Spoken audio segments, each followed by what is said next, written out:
அனைவருக்கும் வணக்கம். என் லைஃப்பில் இந்த மாதிரி ஒரு பெயின்ஃபுல்லான ஒரு சுச்சுவேஷனை நான் ஃபேஸ் பண்ணதே கிடையாது.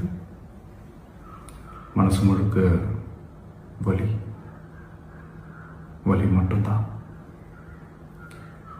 இந்த சுற்றுப்பயணத்தில் என்னென்ன மக்கள் பார்க்க வராங்க, அதுக்கு ஒரே ஒரு காரணம் தான் அவங்க என் மேலே வச்சிருக்கிற அன்பும் பாசம். அந்த அன்புக்கும் பாசத்துக்கும் நான் எப்பவும் கடமைப்பட்டிருக்கிறேன். அதனால தான் இந்த சுற்றுப்பயணத்தில் மற்ற எல்லா விஷயங்களையும் தாண்டி மக்களுடைய சேஃப்டி, அதில் எந்த காம்ப்ரமைஸும் பண்ணிடக்கூடாதுன்றதுக்காக தான் அது என் மனசில் ரொம்ப ஆழமாக இருக்கும் அந்த எண்ணம்.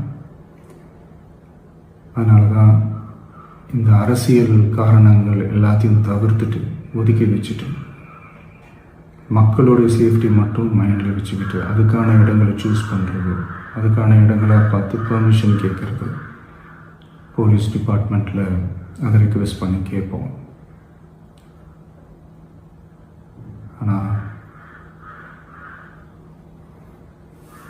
நடக்கக்கூடாதது நடந்துருச்சு. ஆனால் மனுஷன் தானே, அந்த நேரத்தில் அத்தனை பேர் பாதிக்கப்பட்டு இருக்கும்போது எப்படி அந்த ஊரை விட்டுட்டு என்னால் கிளம்பி வர முடியும்? நான் திரும்ப அங்கே போகணும்னு இருந்துச்சுன்னா அதை ஒரு காரணம் காட்டி அங்கே வேறு சில பதட்டமான சுச்சுவேஷன்ஸ், வேறு சில அசம்பாவிதங்கள் அந்த மாதிரி எதுவும் நடந்துடக்கூடாதுன்றதுக்காக தான் நான் அவாய்ட் பண்ணேன். இந்த நேரத்தில் சொந்தங்களை இழந்து தவிக்கிற அத்தனை குடும்பங்களுக்கும் என்னுடைய ஆழ்ந்த இரங்கலை தெரிவிச்சுக்கிறேன். எனக்கு தெரியும், என்ன சொன்னாலும் இது ஈடேயாகாதுன்னு எனக்கு தெரியும்.